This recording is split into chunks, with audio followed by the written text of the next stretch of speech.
Let's get it on then, shall we? Mwah.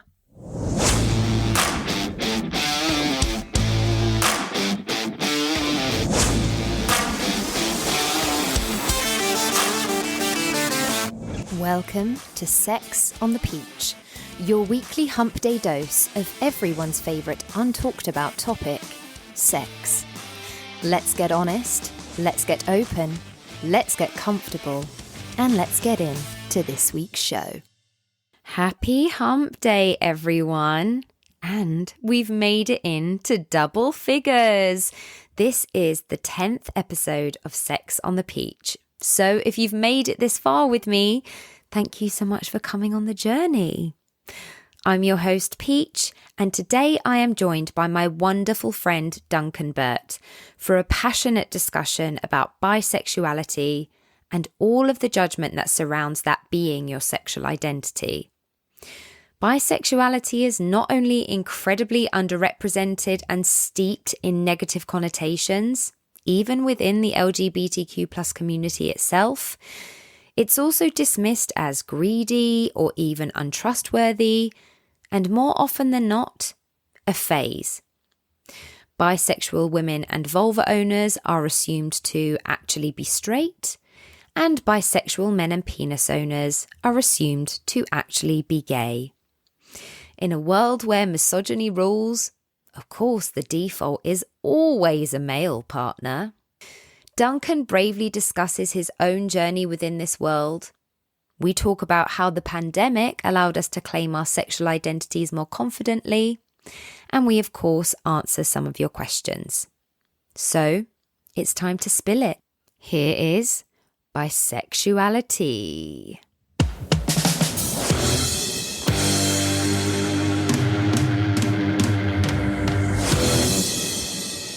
Duncan, my gorgeous friend, thank you so much for joining me on today's Sex on the Peach. I'm very grateful to have you. Oh my God, I feel honoured to be here. I feel like a bit of an imposter, but I feel like massively honoured. I love it. It's my favourite part of the week.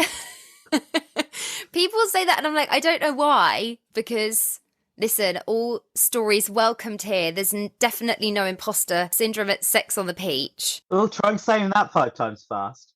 Imposter syndrome of Sex on the Peach. No, I'm very, very grateful to have you here. And I know you are always very vocal, like in the best ways, about queer sex and especially sticking up for rights of people in the LGBTQ plus community. And that is also one of the reasons why I'm excited to have you on, so we can talk about all things in the queer space. Absolutely. Which we are both a part of. Which is the best space. Which is the best space, which is an easy place to start because we're both a part of it. So, I mean, if we go back to the very beginning. As Maria would say, a very good place to start.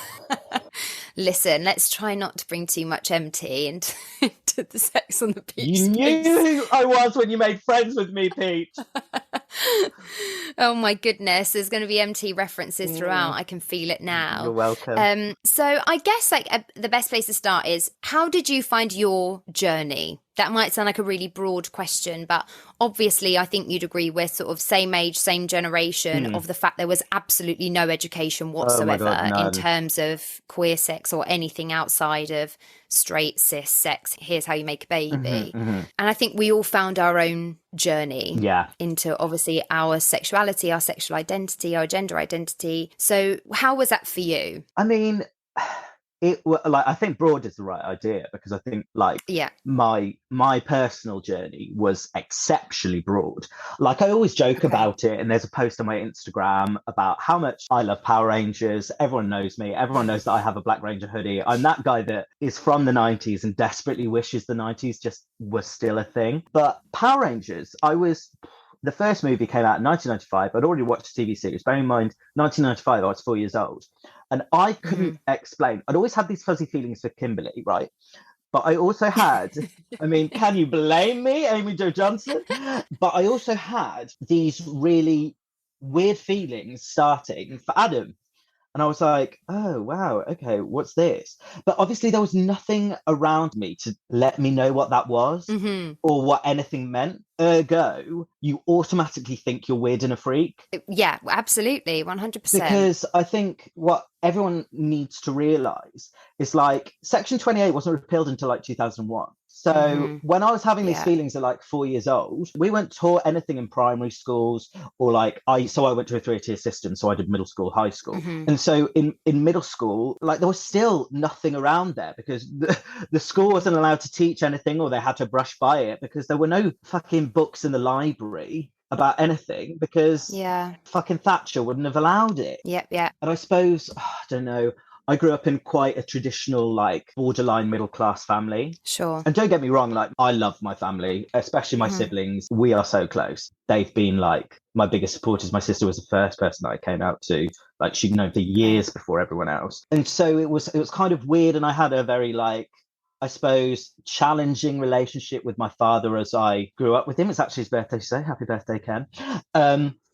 But happy birthday, Ken. And I suppose, I don't know, it was just very archetypal. We don't talk about it. Right. As in, we don't talk about queer people or the queer world because they weren't immersed in it, which I think is so strange considering my parents were so forward thinking in the respect that everyone was allowed their respective partners to sleep over at our house from whatever age. Yeah, I grew up in quite a liberal household like that as well. Because my dad was just like, we trust you to, if you're going to do that, you're going to do that anyway. So my dad was like, I'd rather you did it under my roof. Do you know what I mean? If you're going to have sex, I'd rather you weren't doing it somewhere risking arrest or in an environment where like it necessarily wasn't comfortable. Sure, absolutely. Yeah, of course. Yeah, it was really tough. Like dad was really overbearing when I was growing up. I thought, well, you're not the one that I need to talk to about this, Kenneth. Sure. And just like sly remarks, like if we see two men kissing on the TV, he's like, I'm not homophobic, but I don't need to see this kind of thing. And I was like,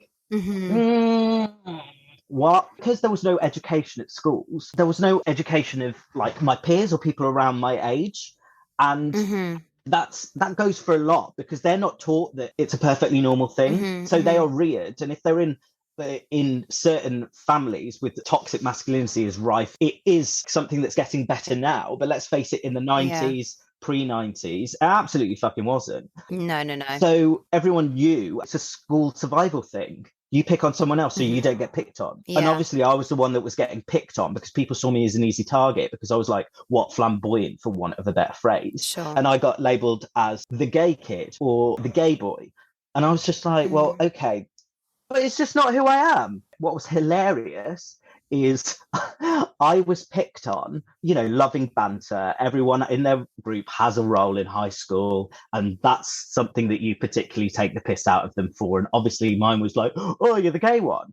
And one day, like, I remember when I was really comfortable with it, we'd gone for a lads holiday to Tenerife for 2 weeks. This is just jumping ahead a bit. When I'd come out, well, I didn't come out because my right to come out got taken away from me, and I'll talk about that in a moment. We went to a lads holiday, and I think that was the first moment that I was truly comfortable with myself because there was like 10 of us, and they were ripping the piss out of me. And I just remember being sat at the table. I took a breath, I took a drink of my beer, and I said, it's all really funny that you're all taking the piss out of me when there's only 2 of you sat here that I haven't snogged, gone down on, or nearly been fucked by. And there were 10 there. And I was just like, that's 8 of them.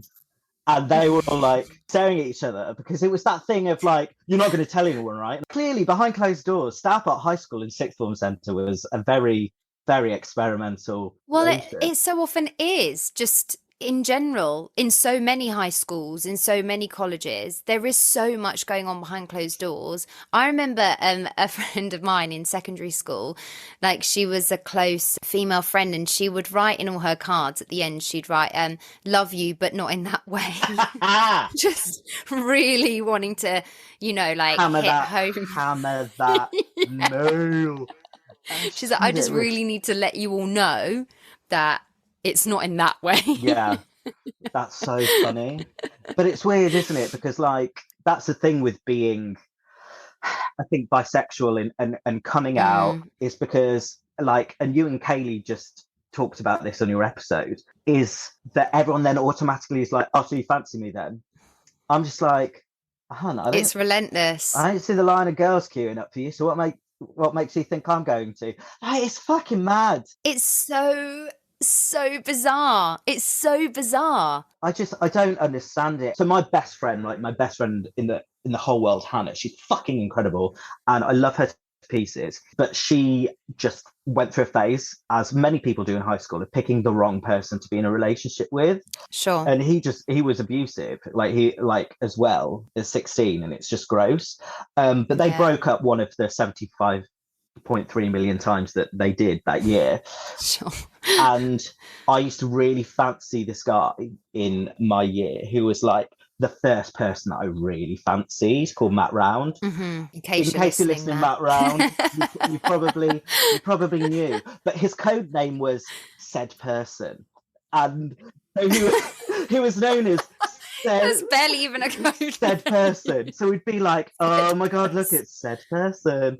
Like, whatever. But this guy who was going out with Hannah happened to be like really good friends with Matt, and he just took a complete disliking to me one day. It was weird. He was like, you and Duncan are screwing. And Hannah was like, that's literally not happening. And so they broke up, and then he went and told Matt that I fancied him, and I wouldn't shut up about him. And then that obviously like spread, because Matt was in the popular people.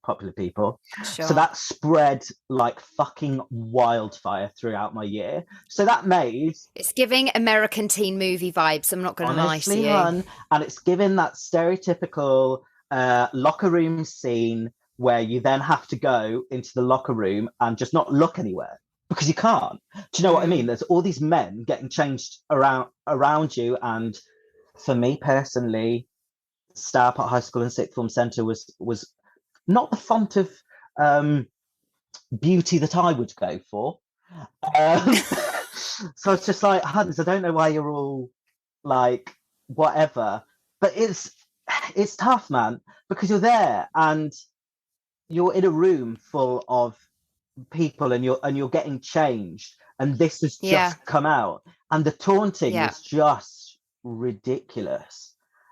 And I was on like a banter level with Matt, but like after that, no. Like we get on together now, like really, really well. And actually, like, God, it must be like 8 years ago now. I was back home and went to the pub on Christmas Eve with a lot of people, and I saw Matt, and Matt pulled me to one side. Bear in mind, the man had done 2 tours in Afghanistan, and he said to me, I just think you're so brave. And I was just like, I'm brave, mate. You literally risked the life of the country twice, but whatever. And it's just nice to see that with the times that people are growing and understanding. And it's what really upsets me now is that we're heading into eras where if the Tories get their fucking way, resources will be stripped from schools, and we'll go into an era where people won't have that growth and won't be educated again. And I find that really sad. Well, even in the sex education training that I have done, because there's no official qualification to be a sex educator. So you could literally just turn around tomorrow and say, I'm a sex educator. That isn't what I've done. Like, I'm getting the only possible accreditations out there that you can. And obviously I'm doing my degree, but that's to be a sex therapist. But in terms of being able to go into a school and teach it, there's no official qualification, which is wild, because you need qualifications to teach geography, to teach the cycle of a cloud and where things are in the world, but not something that people are going to face. However you identify across the board, you are going to face sex as a daily, not challenge, but it's going to be a part of your daily life, whether that's you choosing not to have it or feeling like you don't want to have it or choosing to have it 8 times a day. But you don't have to have a qualification to teach people how to learn how to deal with those feelings, whatever way their feelings swing. Like, that's madness to me. But even when I've done my training to get my accreditations in sex education, I was like happy to see that LGBTQ plus was on the curriculum. Oh my God, thrilled. But it was very much still, and gays can have sex too. It teaches you nothing. And for someone who's like, the thing and I was like, oh my gosh. Queer sex can be exceptionally intimidating for someone who doesn't know how to do it. And like, where do you get your basis for anything? Because porn doesn't help. because porn doesn't show how people prepare for it.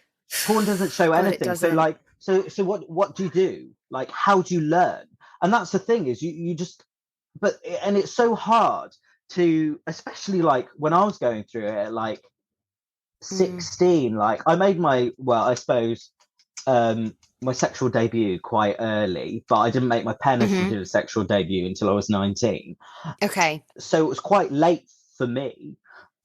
Yeah. Well, you sure? Okay. Well, yeah, as is perceived, like, even though it's absolutely not at all, I would say that's relatively like average, because none of us still know what we're doing at that age. Yeah, you know completely. I mean? We're just like, we'll just give it a go. And I definitely didn't, because I didn't have the accessibility of having other queer people or older people around me, because I was just from a town in the world where there was one guy in the year above me who was out, and he was so strong. I look back at Nathan now and I think, fucking hell, you're incredible. In like 2005-6, to be out as a year 11, I was just like, you're amazing. Like, the shit he had to wade through daily just for being who he was just utterly mind-blowing.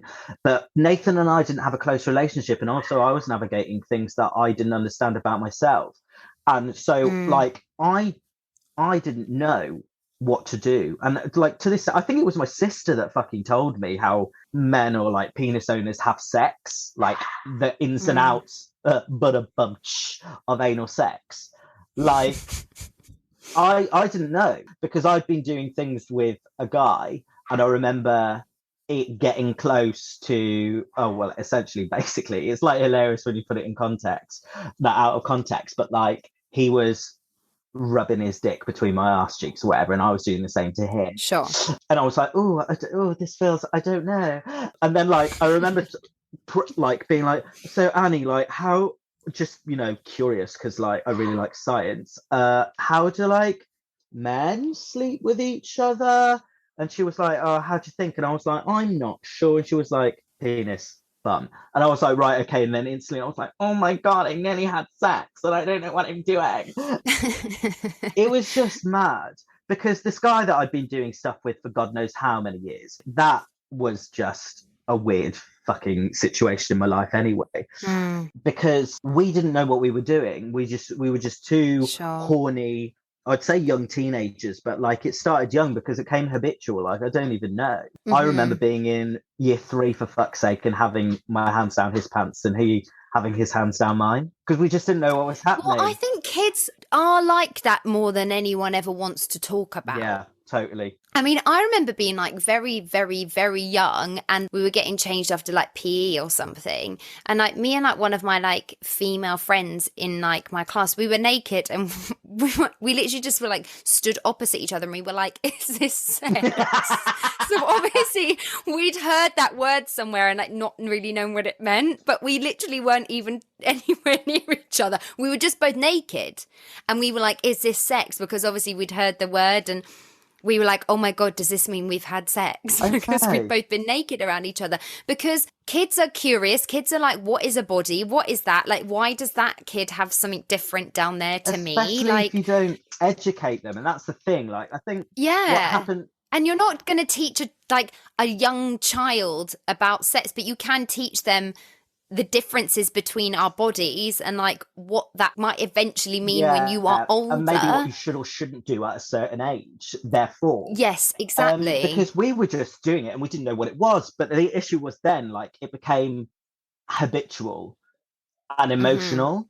And the thing was, as soon as he found out what that was, or what he couldn't pass it off as, that's when it got really fucking awkward, and that's when it just turned into emotional manipulation that took me quite a long time to like, and I'm probably still unwrapping that, because like, if I'm thinking about years, well, God, like, what are you, 8 in year 3 or something like that? And it, I think we last did stuff when I was 21. Wow. Okay. So over a decade. So over a decade of like confusing, and then he was always like, we must stop. He was like, also, you can't fucking tell anyone. So I was like dealing with this for like a decade by myself before I like told anyone. And then because I knew that I had feelings for girls and I like girls, but also I was always orbiting and being fucking sucked back into him, then I was like, well, what does this mean? Because apparently society is telling me that I have to be gay because I like one more than the other. Because there was no education to tell me that bisexuality was okay. Bisexuality just wasn't a fucking thing, apparently. And then there was no one on TV. The closest thing that I had off the top of my head was John Barrowman in Torchwood when I was a teenager. But even that wasn't really like billed as, he was just like, oh, I'm whatever, and there was no labels placed on it. It's taken me until the pandemic. I watched 2 programs with 2 male openly bisexual men, and I was like, I'm 29 and I'm finally feeling seen on TV. Like, fuck me, if I'd have had that 15 years ago, I wouldn't have gone into uni and then had people tell me, oh, yeah, but I just don't believe in bisexuality. Or spent 3 years of my career, because I trained in Manchester, so 3 years of my training, rather not career, on Canal Street with wizened old queens who I love, who fought for my position to have a voice in this community, but at the same time, quiet my voice by telling me that, oh, you're not bisexual, it's a phase. I was bisexual once. And it never stopped. Or just that you're greedy. That's what I actually spent most of the time being told when I was, and also so I went to Italia Conti, so I went to a stage school from when I was 11, and I was around kids who were open about being gay, like from the get-go. So from like a young age, I was around boys, penis owners who were open about being gay, literally at 11, 12. And it was, to be fair to the college, like definitely like an inclusive space for sexuality. But I don't think I met a lesbian who was out. Even the first female and vulva owner that I slept with wasn't out. So I don't even think that I met someone who was comfortably like out as a lesbian until I was like maybe even in my 20s. And there just seemed to be even less education around that. And so I remember being like, well, that it was that, you know, very like young, naive thing of like, well, how do lesbians have sex? I don't understand. But also when I discovered porn, actively often choosing to watch lesbian porn. And I was like, oh, maybe it's because it's just like a bit nicer. Me and Kaylee sort of touched on this. And obviously, as I discovered myself further on, it was like, no, I actually just want to have sex with women and vulva owners too. Yeah. But I remember thinking like, but how do they actually have sex? Because we're brought up to believe penetration is sex. Yeah, and I was like, well, they can't do that. So what? How does that make any sense? Whereas actually... Because it's male gaze, isn't it? It's all male focused. It's male gaze. And like even then when I sort of finally felt comfortable to start exploring that side of myself, and I've never really come out like as anything, because I've never really felt the need to, which I think is a privilege in itself, because I've just felt like I felt accepted, especially by myself. So I haven't cared about what anyone else would think. Yeah. So I've never once had a conversation with my parents. I think my parents have always just known I'm always someone who's going to do my own thing. So I've never like actively come out. I obviously did a post on Pride this year that sort of like confirmed that at the moment, if I was going to identify as one specific label, it would be pansexual. But in terms of like, when I first then started hooking up with women and vulva owners too, it was like very much looked on by men as though I was doing it as something to turn them on. Fuck me, and what I find so irritating is the difference between like bisexual men and bisexual women. Because bisexual women are fetishized. Exactly. And bisexual men are gays in the closet. Yeah, exactly that. Like the difference is insane. And it's mad. And I can't quite fathom and like get to the bottom of how to even like get round those conversations with people who still are like that now. You know what I mean? It's 2022 and people still have that opinion of bisexual women are, well, it's almost like they still don't believe that women can be bisexual. They do think that bisexual women are actually straight, but they're like, yeah, they think they're it's hooking like, up with women because it's going to like turn a man on, get more men to be interested in them. And that's fucking madness to me. Because again, the man is just thinking about the man. Yeah. And that's a societal shift that needs to fucking happen because we've just been geared that way. So whoever's bisexual, whether it's a bisexual man or a woman, everyone's like, no, you all just want the men. Literally, you all just want the men. Like, fuck me. Neither of you want the women. The bisexual men, you're actually gay. The bisexual women, you're actually straight. It's the men, it's the men, it's the men. What? And I'm like, no, it's not. Fuck me. Like, I can't. It's so tough. Like, as you said, like, it's still hard now. Like, last year, I think everything bleeds into one. It was a post-COVID dinner party at my friend's. And I remember saying something, and I brought it up, and it was like exclusively gay identifying people at the table there, apart from myself. Mm-hmm. And this couple were like, "Oh, you're bisexual. How does that work?" And I was just like, I mean, like, I fancy men, penis owners, and like women and vulva owners, and like this kind of like ever changing. And they're like, yeah. And then they turn around to my boyfriend and were like, oh god, so what do you think of his bisexuality? And I was like, are you well? Am I in a fucking hellscape? Right. Grow up. And then, bless him, was just like, I don't think anything about his bisexuality. It's who he is, like, and I'm in love with it. Like, it doesn't, but they couldn't get their head. But what difference does it make? Why do they need to know? Why? And they're like, it's strange, isn't it? And I'm like, what is it? And I just can't get my head around it. And I'm like, because also someone can, like, you could be in a committed relationship and just be gay, and that doesn't mean you won't still fancy it. I mean, it's literally got nothing to do with anything. It doesn't make someone less committed because they are attracted to multiple genders. That's also the thing. They were like, oh, okay, so you're bisexual, but you're in a relationship with a man. And I was like, I'm gonna fucking kill you. Do you know what I mean? like, I can't. Are you stupid? Just because you're in it's so frustrating. You've got a husband. I'm sure you fancy other people. Like, it's exactly the same thing. But what's also bad and what's also scary is I gave blood a couple of years ago, and we were doing some questions, and the nurse was like, okay, or something like, well, how do you identify what's your sexual orientation or whatever? I was like, oh, I'm bisexual. Yeah. And she was like, okay, awesome. Do you have a partner? I was like, yeah, I have a boyfriend. She was like, okay, so how long have you been with him? And I was like, oh, like 6-7 years. She was like, so you've got a boyfriend? I was like, yeah. And she just looked at me and said, so you're not bisexual then? A nurse in the NHS. And I was like, where's the Hippocratic oath, hun? Like, what the fuck? So I just looked at her and I was like, I identify as bisexual. She was like, okay. I got out there, I was like, you know what? I'm really proud of myself for not like flipping a fucking table. Yeah. Because I was just like, I'm tired of it. And the thing is, I think I'm tired, and I'm talking up more about it now than I ever have. It's because I think end of first year, I was just like, do you know what? I'm just going to say I'm gay because I'm tired. I'm just tired. And I knew I wasn't gay, but absolutely wasn't gay. But I was just like, it's actually easier at this point to, and what was heartbreaking was it was easier in the queer community to be gay than it was to be a bisexual man. So I was just like, yeah, do you know what? Actually, I'm gay. I've got a boyfriend and I'm gay, and I'm not going to say anything about it, and I'm just going to carry on. And then I don't even know what snapped. I think it was during the Panny D, where I think life was too short, and I was just like, and I saw those programs, and I was like, do you know what?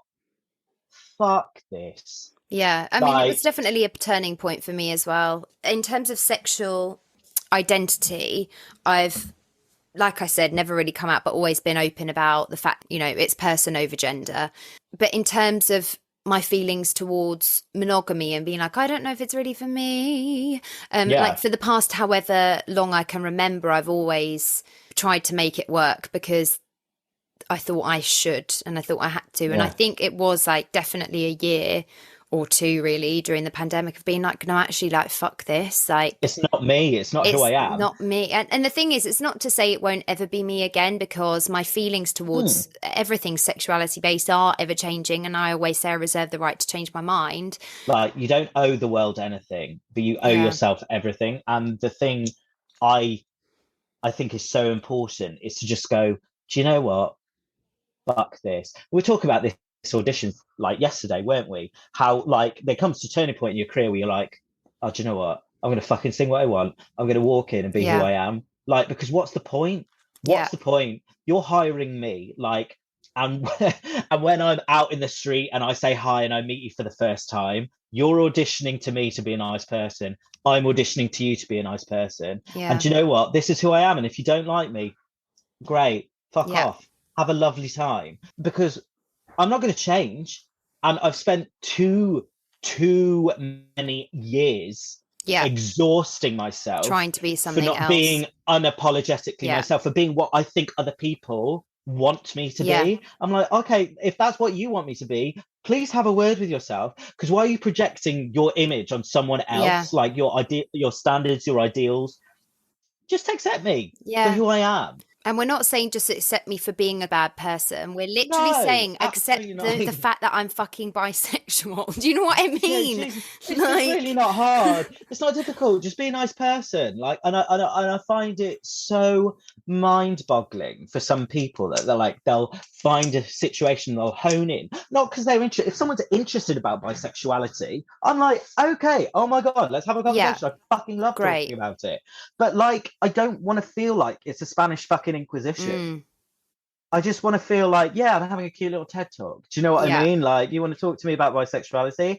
Oh, this is just my experience. Exactly. And this is my advice based on my experience. But everyone's experience is unique and authentic to you. So like I will always be open about that now and be myself. And I think for the first couple of times, like I think it's hard when you take that plunge, because you also, when someone says something in passing, I was like, oh, because I don't necessarily like confrontation, so I was like, oh, I'm just gonna let that slide or whatever. But then I started like not letting it slide, and I said to my friend Danny once, he said something, I was like, Danny, I'm bisexual. He was like, oh yeah, mate, fuck, I'm so sorry. I was like, that's all it takes. You know what I mean? I said, no, don't apologize. It was a mistake.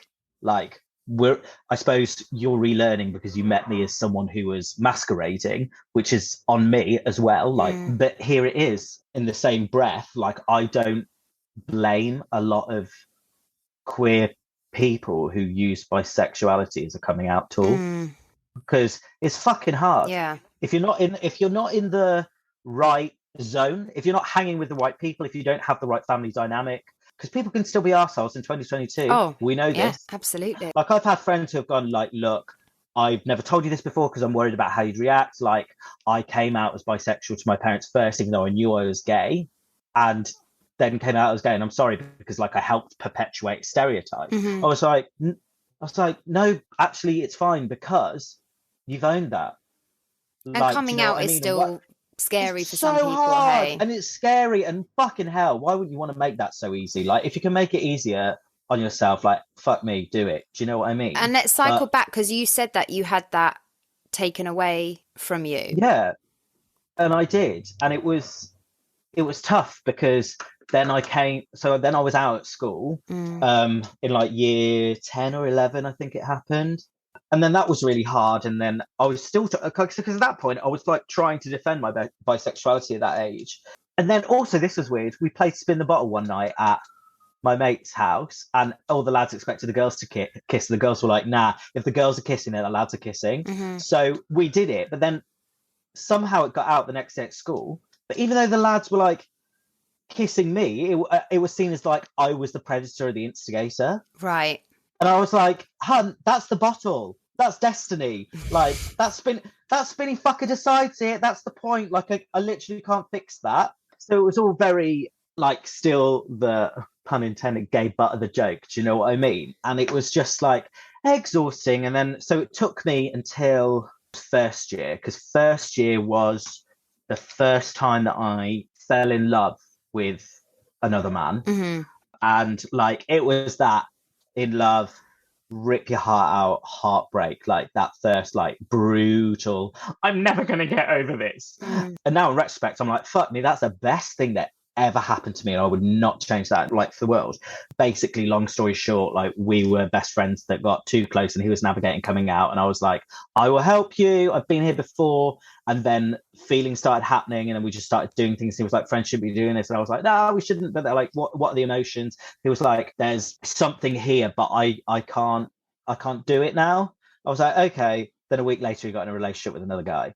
And I was like, oh, God. And I just had a breakdown. And my mum was like, what is wrong? And then we just had a quick conversation about it. And like, she's fucking legend. My mum's a legend.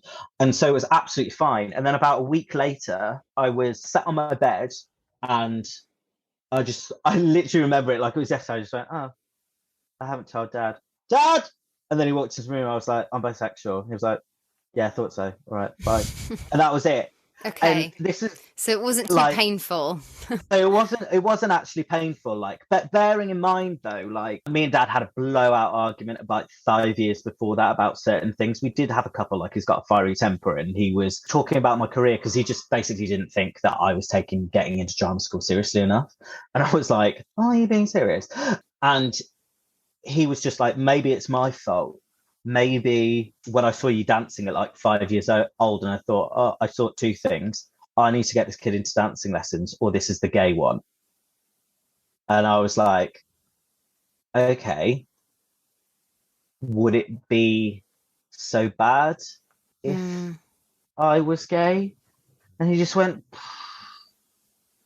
well, I suppose it's a disappointment for any man to find out that his son's gay. And I was just like, I'm going to put a pin in this. Oh, gosh, so okay. I was just like, right, okay, fine. But do you know what? Like, yeah, did I have not an awful relationship, but not an ideal relationship with my father? And did he have things to overcome? Yeah. But like, ultimately, because when I come out to him, we brought it up a couple of times, but then it was just like not really spoken about. Sure. Mum had known that I'd been with Den for like 4 months, but I hadn't told Dad. And I was just like, Dad, can I have a word? I was like, yeah. I was like, I'm in a relationship. He was like, oh, wow, okay, cool. And I said, yeah, it's with a guy. His name's Den. He's pretty awesome.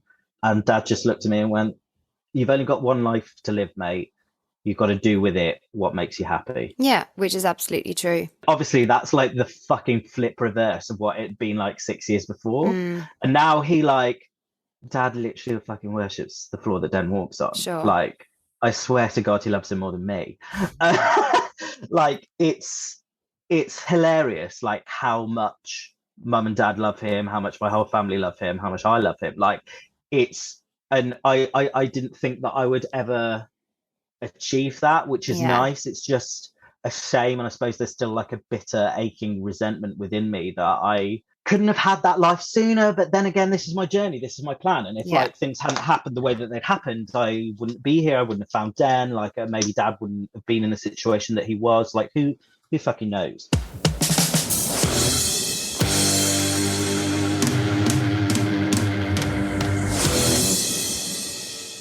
How did you find your sex with women and vulva owners and men and penis owners? Did you find one, like, I felt more pressure to get it right with a fellow woman, even though I thought that, you know, they're on the same wavelength as me because we're literally the same, but I felt more pressure to get it right, and also felt like I knew less. Yeah. As I've mentioned before in other episodes, the first time I had sex with a fellow woman and vulva owner, I actually was like, I don't know what I'm doing. Especially, as I said before, I was very much like, well, I guess like lesbians just kind of play around, right? When girls are having sex with when females and vulva owners are having sex with each other, they kind of just like fool around for a bit, and then I don't know, like go to sleep. Because I'd been brought up to think that sex was a purely penetrative thing. I know what you mean. So weirdly, I was like the other way around ish.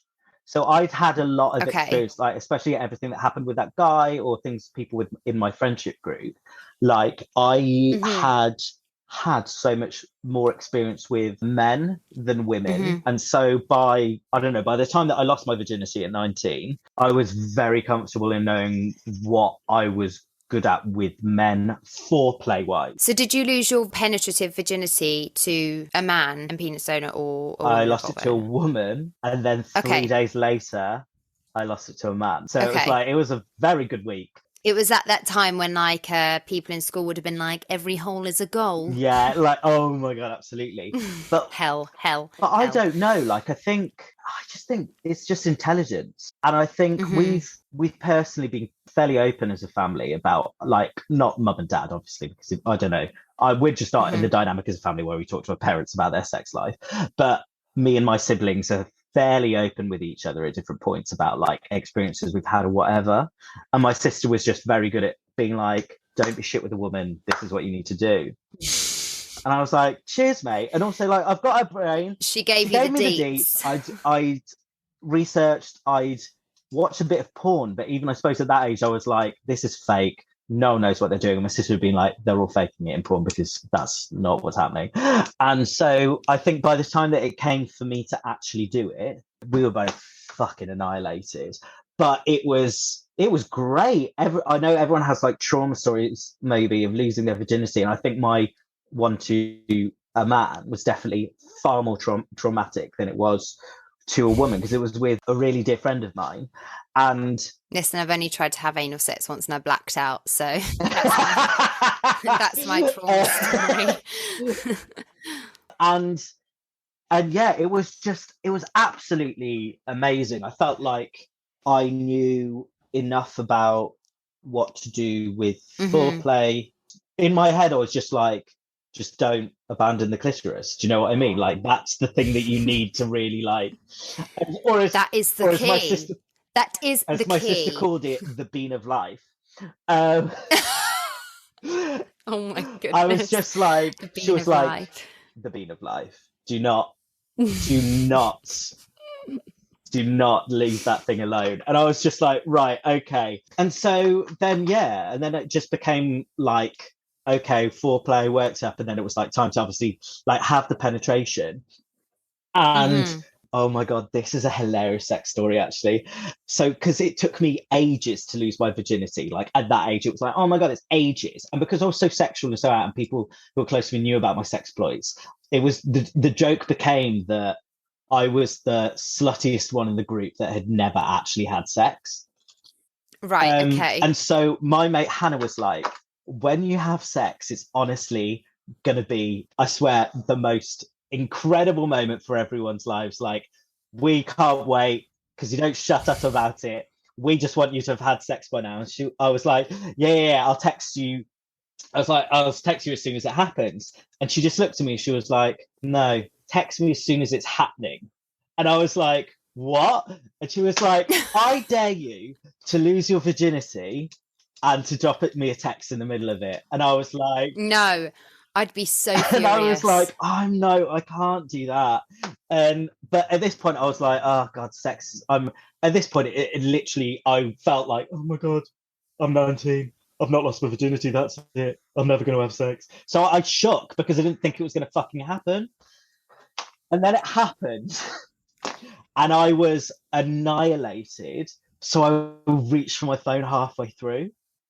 And my friend was like, what are you doing?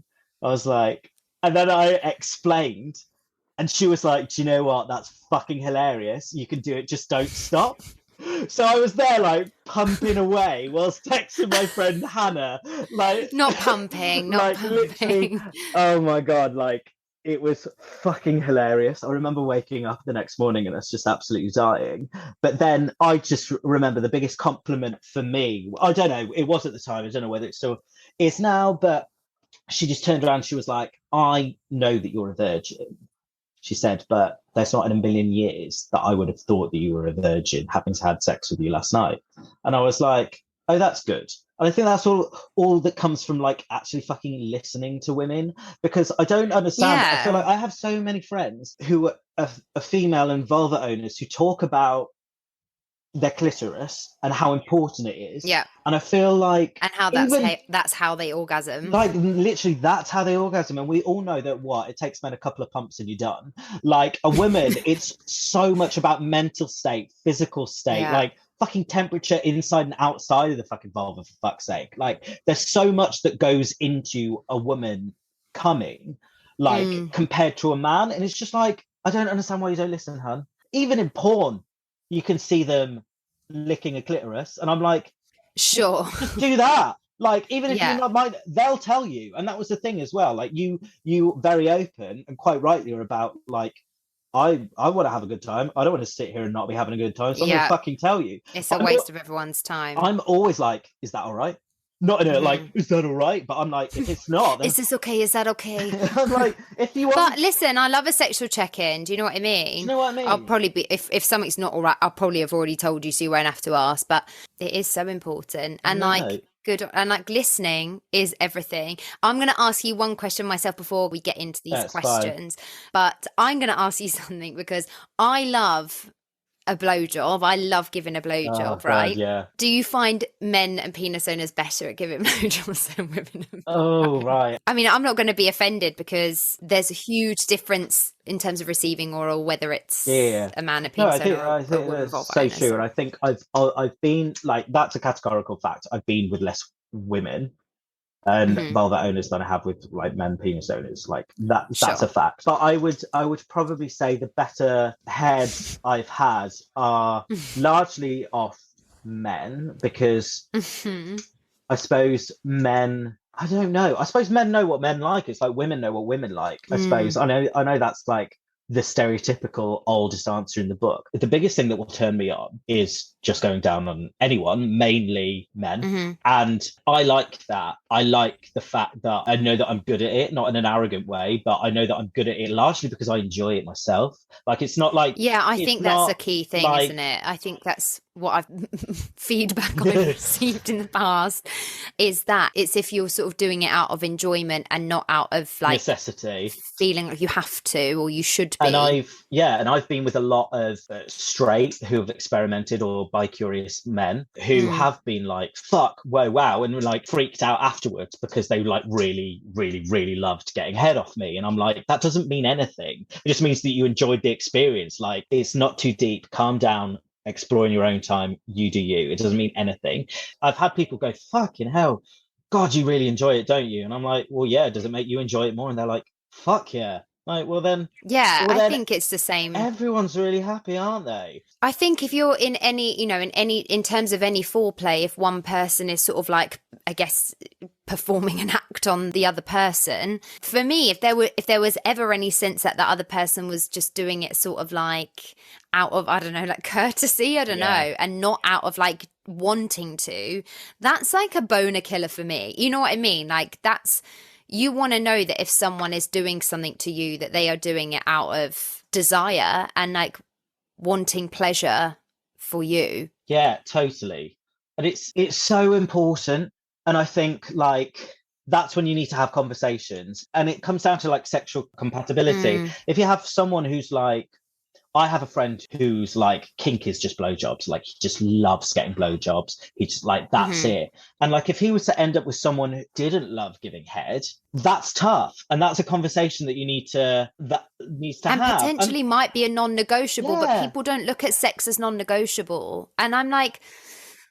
And that's again when talks about like polyamory and polygamy, like, and open relationships aren't a bad thing. You need to have that conversation, know what you want. It's very similar to, like, I know you've got an episode coming up about like being a side, but the issue is that's a huge issue in the queer community, because you're like, okay, so who are you, top or bottom? Like, we can't have two, like, whatever. And it's just like, well, you either work around it or you don't. Like, relationships do end because two people are bottoms or two people are tops and the other one's not willing to go for the other one. But it also doesn't mean that relationship necessarily has to end if you're okay to be open, for example. Then you can get what you want intimately, foreplay wise. And then if you want penetrative sex, then you can go elsewhere, or you can experiment with toys, use dildos, use fleshlights. Well, it's like I've always maintained that, like, if I met the love of my life, don't really believe in that, but like if I met someone who it was a huge anal fan, I'd be like, that's cool, you're gonna get that from someone else and not me. because I can't provide that for you. But I will say also, people are willing to compromise in relationships, and I get that, but absolutely. People are also very willing to be like, nope, that's a non-negotiable for me about a lot of things. And obviously that's valid and that's fair. However, people don't talk about sex enough, so people will be with people and they will be like, one person has an extremely high sex drive and the other person has an extremely low sex drive, and they'll be like, well, we'll just make it work. And I'm like, well, will you? Because I don't know whether Will you are. Because there's a lot of other things that like you'd be like, no, it's a non-negotiable. But actually you might find that this is going to cause massive problems. But because it's about sex and you don't want to talk about it because you think if you've got the high sex drive that the person with the low sex drive might feel inadequate. Or if you've got the low sex drive, you might think the person with the high sex drive is being pushy. Then it just doesn't get talked about. But if you think that isn't going to be a huge, huge problem later down the line in your relationship, when you're past the first bit of your relationship where everything feels great and you're having sex because you're with someone new, if you are on completely different wavelengths in terms of sex drive and sexual preferences within that sex life, you're crazy naive if you think that isn't going to be a massive, massive issue later on in your relationship. It's so important. You need to know what you like. I mean, it's like, well, for example, I grew up like when I started watching porn, I always watched porn, like, and when I watched queer gay porn, I was like, oh God, yeah, like getting fucked looks great, like being a bottom's amazing. And then the first time I had sex, me and my mate again were drunk. Apparently, I can't lose my virginity sober. A lot of people don't, to be fair. And I don't know what the lube situation was really. I don't know whether we had any, but I was on top. And I remember like he was drunk, so he just thrust in. Yeah, that's what happened to me, blacked out. And you know, when in the cartoons, when like Bugs Bunny or whoever will fall from a great height, they'll land on a pipe, they'll stay on the pipe, and then they'll go and then fall off. That's how it felt. Exactly what happened to me though. Like I stopped and I fell off because I didn't know fucking how to do it because I it's painful because exactly like no one shows you like the amount of fucking lube that goes into anal play. It's also foreplay. Foreplay is huge for anal sex. Lube, even the fact that like people like use like anal trainers, you know what I mean, to like even like prepare themselves for that. Even things like douching, people aren't educated properly about like hygiene and how all of that stuff should work. And also that like, hey, listen, like sometimes literally shit happens. So like, literally, you know what I mean? Like it's okay. Like don't let it ruin your life. Do you know what I mean? You need to be aware of things. Like you're literally putting things in someone's arsehole. Like sometimes shit's gonna happen. It's like even though the vulva and vagina is like a stretch more to accommodate birth, whereas obviously the like anus is a one-way system, like whatever. But God put the G-spot up the arse to like fucking figure that out. Right. It's tough. But either way, you know, we all know that when a lot of women and vulva owners lose their virginity, there's a lot of blood involved. Yep, like, absolutely. And that's the same. And it's the same, like you're putting a penis in an asshole, like there will be blood involved, but there could also be shit involved. Yeah, like that's just a fact. And if like bodily fluids happen, like don't be like deluded. Sex is messy. That's the problem as well. Like we're not brought up to like know that because everything looks picture perfect, but sex is fucking messy. Like also, it is messy. So what people need to remember is like 90% of the time the colon is actually clear. Yeah. So don't stress too much. Like I'm gonna be like in my sexual career, like there have been so many times where I've just gone, oh yeah, whatever. Like if you're wearing a condom, you don't have to look at the condom, but I know, and I think it's a feel thing, like I know if I'm gonna bottom, I'm like, I know if I'm clean or not, I need to sort it out. Or if I'm with someone and we're just like, oh fuck it, we're both really horny and like it is what it is. But there's people that take it to extremes and are just like, no, you shouldn't eat this, you shouldn't eat that, like the fiber needs to be just right in your diet. And I'm just like, no, you need to calm down. Like that for me live like this. That is taking it too far. And so then so my first experience with bottoming like really put me off, and I was like a total top for a long time, but I was like, I really like this. And then when I got to uni and I started experiencing with other people and learn how to have sex and learn how fingering or like fucking rimming like really opens you up. Like I'd love to be a vulva owner for a day because rimming feels fucking insane. Like it feels fucking amazing. Yeah. And then think that it's like the amount of nerve endings around the arsehole compared to like the vulva and clitoris. Well, there's 8,000 in the clitoris. Do you know what? See, do you know what I mean? Like, I'm like, fucking hell. I don't know whether I could cope like with that amount of like pleasure in that moment. I say there's 8,000. Sometimes I'm like, well, where are they? What's there's 8,000 and you're not finding any of them. And it's little, you know what I mean? I know that we've all got like, we're all different, but I'm like, it's little. For me, it's little. It's a little thing. I'm like, where are all these 8,000, and how is not a single one of them being hit right now? So once I knew how to do it, like, and once I'd learned and knew what went into it, like, I was just like, oh, it's so much easier. Now I know what works for me. Yeah. Fortunately or fortunately, I don't know whether this is for me or like for the top, whatever. Like, I just happen to be very tight. Like, I always have been. I think I always will be until the dawn of time. So I know that I need prep and lube. Yeah, and time. There absolutely. are very few times that I'm that horny that I'm like instantly ready, and I think there are very few people out there, unless you have like, I mean, I'm the same, and the vulva is self-lubricating, and even still, you know what I mean? I'm not a straight-in kind of gal, you know what I mean? And because I always talk about like a Sunday morning spoon, when you're not going like hell for leather, maybe you're just going to have a bit more of a chill time. Even still, I'm not someone that you can just slip it on in there. Like, we're gonna have to get some lube out. Like, you've got to preheat. You've got to preheat the oven before you stick in the turkey. Right. You know what I mean? Right. Absolutely. Like, I'm someone who always needs prep. And like, when people, like, I'm kind of jealous because I have like friends and they're like, they can just go straight for it. And I'm like, good for you. Like, if I'm going to have like a quickie situation, there has to be some lube nearby, because it's just not going to go in. Like, it's not going to go in. It's going to hurt. And like, that's not fun for anyone, is it? So yeah, I agree. Prep. It's so individual as well. It is. Like, some people, everyone's anatomy is different. So it works. It completely works for different people. But I know like that is like, just experiment with yourself, get to know what your arsehole's like, essentially. And I mean, for me, it kills me, because obviously the body count conversation is like relentless, and people think because like I have like slept with quite a lot of people that obviously I'm just fair game, like anything's going in there, and I'm like, oh hun, no, any hole is not a goal on me. No, like, you got to put work in to get in there. Sorry. like I know that a lot of straight cis men think that their penises can do a hell of a lot of damage, but apparently like nothing's had really any effect. Do you know what I mean? And a lot of people think it's going strong. It's a lot of smash and go. And for me personally, like, the majority of sex, when I like to have it, like, whoever I've been with, I've always been like, this is, regardless of if this is a one night stand, like, this, the foreplay needs to be there. Like, we're not just, it's everything. No, because that's my favorite bit, and I'm like, I'll be fucking damned. Which is why I do love having sex with women and vulva owners, because it's all of that. It's all of that. Again and again and again, until you're like, I'm tired. Right. Talking of smash and go, let's smash out some of these questions that were sent in today, because you've got a smash and go. I've got a smash and go. Number 1, I'm worried that I may have been exposed to HIV. What should I do? I think my first bit of advice, before the obvious main bit of advice, which is go and get tested. Go and get tested. Yeah.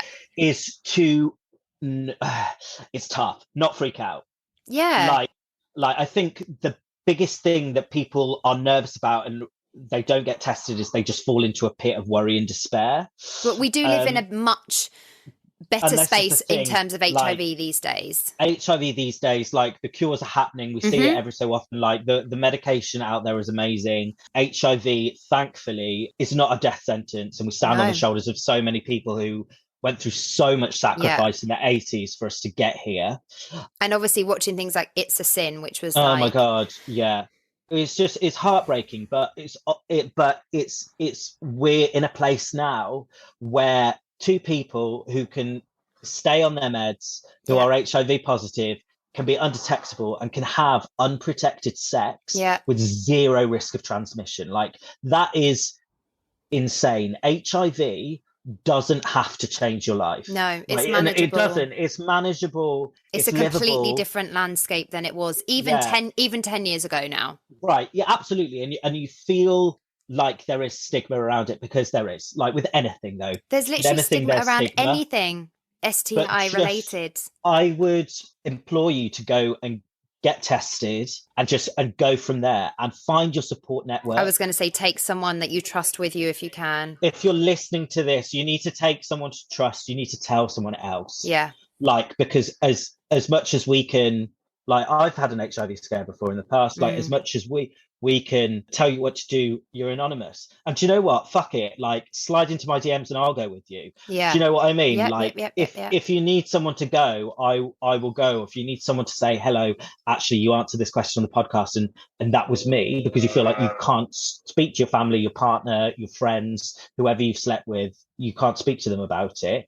I would say, speak to me. Yeah. Also, I would say you then have to obviously do the trail and figure out who you've been in contact with that you think might have contracted HIV. Have you been with anyone else since you've been with that person who could also be exposed? It's not the nice part of it, no, but it's the part that's responsible. And obviously, if you're feeling like this, the last thing you want to do is make anyone else inadvertently feel this way.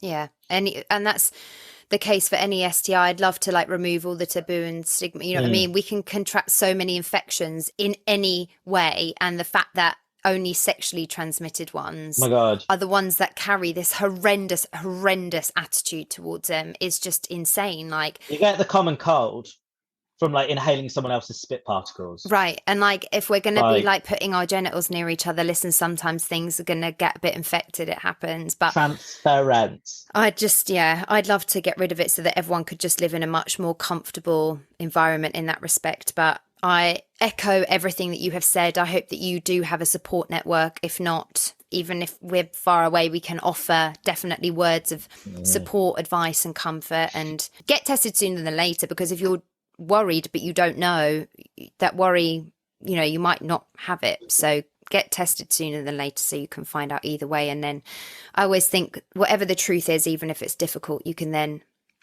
forge a path forward. Absolutely. Okay, next question. I'm presuming this person doesn't live in London. I mean, or maybe they just don't feel particularly confident, but what is the best way to meet LGBTQ plus people to date? I say that because I just feel like in London, we're everywhere. We're everywhere. I feel like, there are corners of cities. There's obviously pretty much each city nowadays has like a gay street or a gay bar, or there's some places that have like a gay night once every fucking month. Like, come on. If you feel confident, just go out to those clubs, take a friend, like always go out, have your wing person. I've never been on a dating app, but I guess as well, like... Yeah, absolutely. Like I'm, my relationship with Den is born off a dating app. Right. Like they work. Yeah. And I think, it's just important that you, if you're comfortable enough, like, I don't know what stage you are in your like outing, for want of a better phrase, just go and meet people. Just dive in, because no one cares. We're a fun fucking community. Like, and we're amazing. And then there are different parts of Manchester, for example, like there's obviously the Canal Street, which is obviously like one of the biggest gay strips in the world. Wild craziness. We've also got places like the Northern Quarter, which is just I love the Northern Quarter, which is just like edgy and like hipster in the best sense. And really, like, I fucking swear everyone in the Northern Quarter is bisexual. Like, do you know what I mean? Like, that's just the vibe. If the Northern Quarter had a vibe, it would be bisexual, I think. The issue is with these questions is obviously because they're anonymous, I can't reply and ask for any context. So I never know how exactly, I never know, you know, how someone identifies gender-wise. But I would say meeting women, sometimes I'm like, does she fancy me? Does she want to be my friend? I can't tell. Like, I think the old school way, people did it for fucking years, just picking someone up in the bar. Yeah, and like I prefer that. I am old school. I can't honestly, I don't do the apps, and I to be fair, I do a few Insta DMs, but like I'm still. What's the worst thing? Someone says no. Exactly. Like, do you know what I mean? The best person goes, "Oh my god, no," but like, thanks. Yeah. Do you know what I mean? Like, fucking hell, you've asked me out. You think I'm attractive? Fuck. Because no matter what, we're not all going to be for everyone. And Absolutely. It's nothing to do with you. You know what I mean? Half the time. I don't like mushrooms. So if a mushroom walked up to me and was like, babe, do you want to go? I'd be like, oh my God, thank you so much. I've tried. And it's just not right. Even if it was the sexiest mushroom in the world. Mushroom for you in my life. Do you know what I mean? I might be a fun guy, but I love mushrooms. Your rejected mushroom can come to me. I'll have it. Oh, of course. But just put yourself out there. I was just like, put yourself out there, explore. There are a variety of mediums, whether it be app or in person, in gay safe or queer safe spaces, rather. Yeah. Just go for it. Right, here we go. Why do I feel like I constantly have to prove I'm bi when I've only dated one gender so far? We've already touched on this. Oh my God, it's exhausting. Because it's relentless, because that's just part of being bisexual. I mean, I'm pansexual. It sort of like covers similar bases. There's no sexual orientation other than bisexuality where you have to present a sexual CV to prove your authenticity. It's just like, oh, so you're bisexual. So what are your stats? I'm like, what? What are your percentages? How many vulva owners or women have you slept with? How many men? Oh, so you slept with more than the other. So you're a little bit more the other. And I'm like, so you do prefer one than the other? I've always maintained I prefer being in relationships with men and penis owners. You know what I mean? Because I like the difference. I like the challenge. Yeah, I personally do have a preference. Like, I obviously am like sexually more into guys than I am to women. But like, that doesn't mean that I don't find like women any less attractive. That doesn't mean that like if Kate Beckinsale walked in right now, I wouldn't be like, fuck! Do you know what I mean? See, sexually, I'm kind of like probably like not in terms of like how many I've slept with of women and vulva owners, men and penis owners, but in terms of like when I think about sex, my enjoyment within those moments, I'm probably like on a relatively even keel. I just tend to have relationships with men and penis owners because that just works better for me challenge wise. I don't like the feeling so similar, you know what I mean? So I kind of like the challenge. I think what's important to remember is you don't owe people these information. No. You don't owe people your story because it's your story and who you are, and they don't have the right to question that legitimacy. No. If that's not legitimate in their eyes, then that's fucking on them. So you can either be like, yeah, I am, because like I like Mexican and I like Japanese food. But if I had to eat Mexican for my whole life, does that mean that I don't like Japanese food anymore? Like, right. Do you know what I mean? It doesn't work like that. I still we love a food metaphor. Still occasionally want a gyoza hunt. Do you know what I mean? Like, I always get told I'm assumed straight, and I'm like, do you want references? Like, I don't know. Like. And you're also like, I don't know how conducive this is, but you're also within your rights to just tell them to fuck off. Like, no, always. Like, always. Either educate them if you feel like you want to, or just ask them, more importantly, to go and educate themselves. Just say, like, that's not how it works. Please go and figure it out. Like, last time I checked, with respect, you weren't in my body, so you don't know what my choices are, or like my preferences or my genetics. Exactly. So politely, thank you so much, but au revoir. Bye-bye. You have to weigh up the people who I think are open to having conversations and that level of education, and people who you just have to say there's no point, because you'll find yourself in both situations, as I constantly do. But the reason you feel like it is because, trust me, it is relentless. I don't see it going away anytime soon, but you just have to learn how to handle it. Preface that with an apology of that's not going to go away for a while, because we just still live in this world, unfortunately. Yeah. But no, that's like, tick, there's on your bisexual bingo. Do you know what I mean? Yeah, there you go. That's only proving more. Once people start doing that to you, it's only proving that you are truly bisexual. Truly. This is great. How is using a dildo any different than having sex with a man, or more appealing? I guess this is aimed at me. And what I have to say is, if I'm having sex with a woman or vulva owner, it's because I want to have sex with a woman and vulva owner. And so that is why it is more appealing, because I want to be having sex with a woman and vulva owner. There is literally no other way to explain it other than that. Obviously, I do have sex with men and penis owners too, but using a dildo is different because I'm using it with a woman and vulva owner who I want to have sex with. How else can I put it? That's it. It's like, it's not about it being more appealing. I want to have sex with a woman. Like, and it's just like, just don't, it's not that deep. Do you know what I mean? Why are you bringing it back? I feel bringing it back round.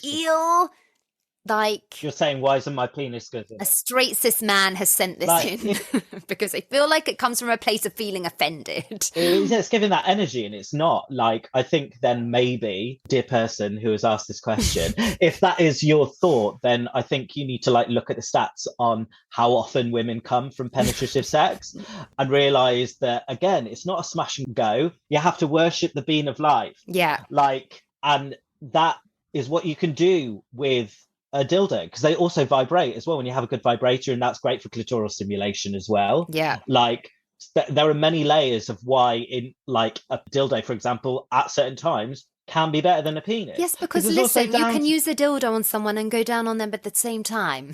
It's not about it being different than having sex with a man. It's just a completely different experience. So it's just like, something on the side that I also enjoy. It's just a like toy. Sex is a buffet. It's not just one meal. Yeah, quite. It's a picky tea. So it's not necessarily more appealing. If I'm using a dildo with a fellow woman and vulva owner, it's because that's what I want to do. So that's how it's different. Why are women generally afraid of bisexual men?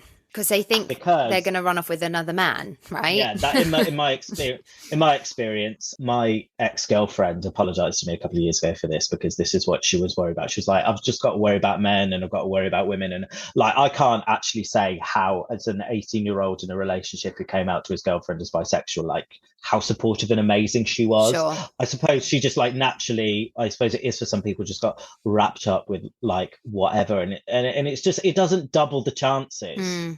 Like, do you know what? If your partner's going to run off with someone else, they're going to run off with someone else. It's like, exactly. Like, do you know what I mean? It's like gender, sexual identity. It's regardless. That makes any difference. Like, it's not like whenever a bisexual runs off with someone else, they run off with a man and a woman. So it's double the thing. Like bisexuals, when they cheat, they only cheat in pairs. Like, and it's like that doesn't happen.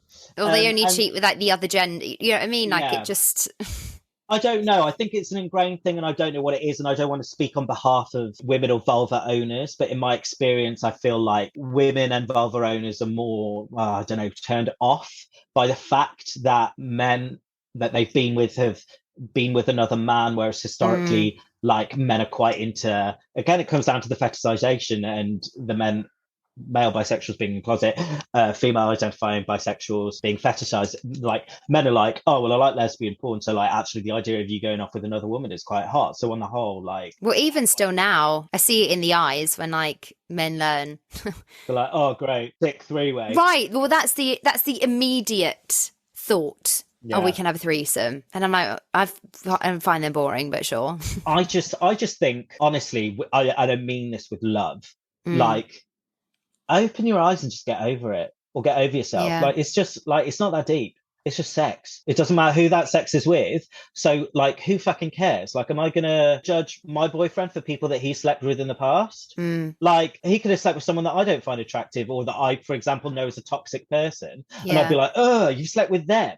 It's exactly the same principle. Yeah, you're just putting a gender on it. And why? Because society tells you it's weird, or society doesn't, because society has not given us bisexual representation or given bisexuality legitimacy. So we still box gay, straight, grey area. Yeah. And this grey area doesn't get its own box. So that's why you just sit here and go, oh, if the bisexual sphere had been encompassed and hugged and loved into existence, then we wouldn't be having these conversations, because it would be perfectly normal. No, I'd be giving a fucking shit, like, if you were a female identifying woman and a male identifying man who you were shagging had also shagged other men and penis owners. Yeah. Again, not that deep.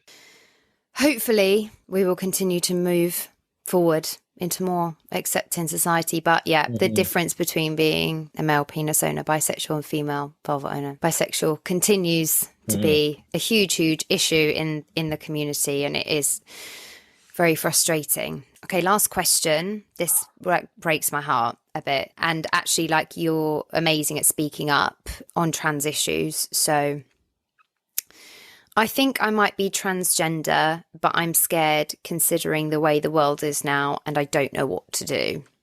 Fucking hell. It is horrid at the moment. Like, worse.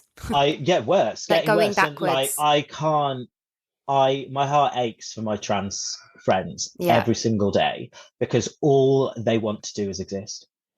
Like, literally exist. All they want to do is exist. And trans women especially, like, I've never met a trans woman in my life who has this idea of erasing a woman's right or taking away any of their rights. They don't want to take away their rights. They just want the same rights. Exactly. It was the same with Black Lives Matter. People of colour didn't want to take away the rights of white people. They want to be treated the same because we're all the same. And like, obviously this is a trans issue. So, and I am cis. So I'm not the best person to speak about this. Absolutely not. So my first port of call and my first advice to you would be, I'm sorry you're feeling unsafe to be yourself. I'm sorry this government. And also I can understand why you are, because country and this world, has made you feel this way, because I see my friends going through it every day. And even I had a depressing spiral a couple of weeks ago where I was just so sad, like for a few days, because of people's attitudes towards trans people. And I was so sad for my trans friends. And it is horrible. It is horrible. I think you need to speak to people, to fellow trans people, to know that you're amazing, to know that trans joy and gender euphoria, I can't speak for it myself, but I've seen what it can do to my friends, for them to like live their authentic, like it's a wank phrase, but to live their authentic lives, absolutely, and be themselves. Like, fuck me, it's elevated people to an entirely new plane. Well, it's like when we've, practiced self-acceptance in just in our sexual identity, but just on a different, level, because of the challenges it faces still in this world. And it does. And I say, so there are so many trans people. And again, if you feel like you're so lonely and you don't have any trans connections, again, slip into my DMs. And I know off the top of my head at least 10 people who would take you under their wing and talk you through whatever it is that you need to do, whether it's to coming out, whether you want to, because it's a journey. It is a journey, and it's, you take it at your pace and you do it in whatever way you want. This is something that I've learned from my trans friends, is that you do everything at your own time, in your own space, and it is a journey. For example, coming out as non-binary and then being like, no, actually I am a trans woman, or I am a trans man, and I've settled and I'm myself, and it's honestly the most fucking joyous thing in the world. And when I see my friends going through their gender affirming surgeries and the joy that they have, is utterly remarkable. But again, that might not be for you. You don't have to have gender affirming surgeries to prove who you are. Like, to feel validated. You shouldn't have to prove who you are. But again, this is just my opinion as a cis ally.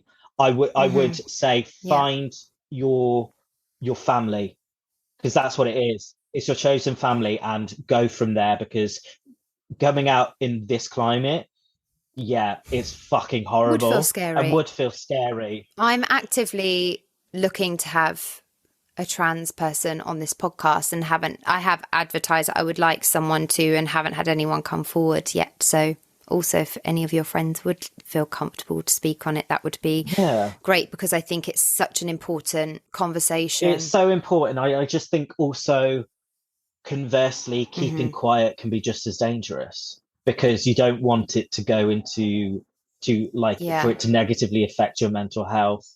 And because I've been there, like I've been not on with my gender identity, but obviously with my sexual identity, I've definitely been in times of, I've done stupid things in the past, like I self-harm at one point, like I considered suicide, and like it was it's horrible. Like, and looking back now, like I fucking love being bisexual. I love who I am. I don't want anyone. This is why, like, I personally want to speak up, and why I think like educations on gender and other and sexuality is so important, because people need to learn from a young age. And I just can't get over the fact that people seem to think that educating a 5-year-old on someone being gay is showing them a fisting video.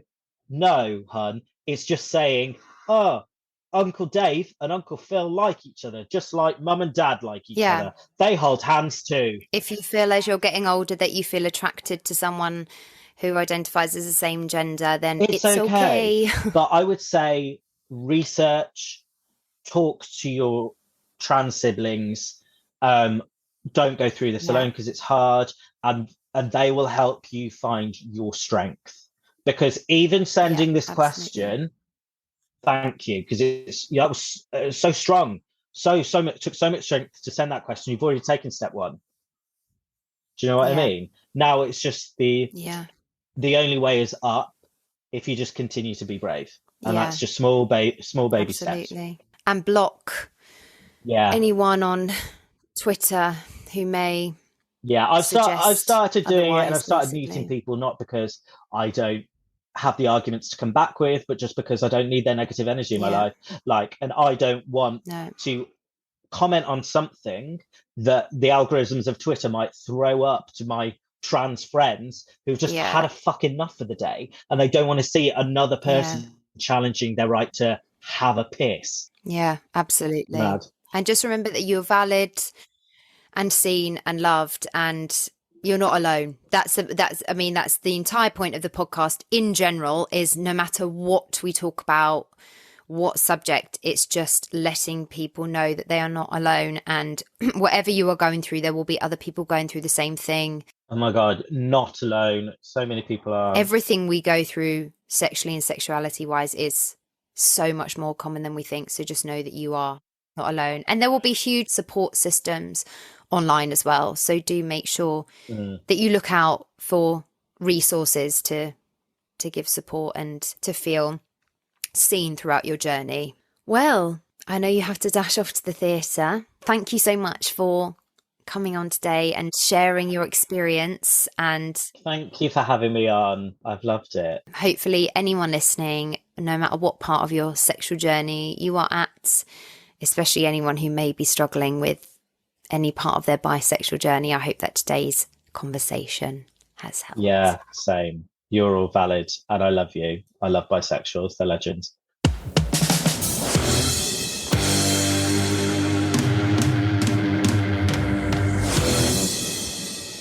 Well, my stagey friend had to dash off to the theatre, so we missed out on dropping his socials. But you can find Duncan at Duncan Burtstagram on Instagram and at SlamDunk888 on Twitter. That's Dunk, D-U-N-C 888 on Twitter. As he mentioned, you are more than welcome to reach out and speak to him further about anything discussed on today's episode, should you feel like you need to. And my channels of contact are, of course, open as always. I truly hope that to anyone listening who identifies as bisexual and may have faced similar challenges, that it helps to know you're not alone and that your frustration is shared. And to anyone else, however you identify, that it maybe increases some sensitivity and consideration around those conversations about bisexuality. And I'm so grateful to Duncan for being so honest with his story. We recorded this episode a little while ago, but I think it's important for me to take a moment today to acknowledge how regressive things are feeling at the moment for those of us who identify within the LGBTQ+ community. It's very difficult to see people we believed to be allies choosing sport over solidarity, and also to learn of yet another devastating shooting in America, a homophobic attack in what should have been a queer safe space.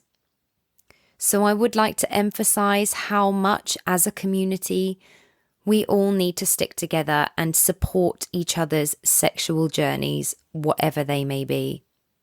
Because all we can really do is hope to move forward into a better society where everyone will eventually feel accepted to truly be who they are. I hope to have you back here next week. Thanks for coming. Thank you for tuning in to Sex on the Peach today, and I hope that you enjoyed this week's episode. You can find and follow me on Instagram, YouTube and TikTok at Sex on the Peach Cast, and you can also get in touch with me at sexonthepeachcast@gmail.com. Please do continue to like, share, subscribe, rate and review wherever you listen to your podcasts, and I'll see you next week. Love, Peach.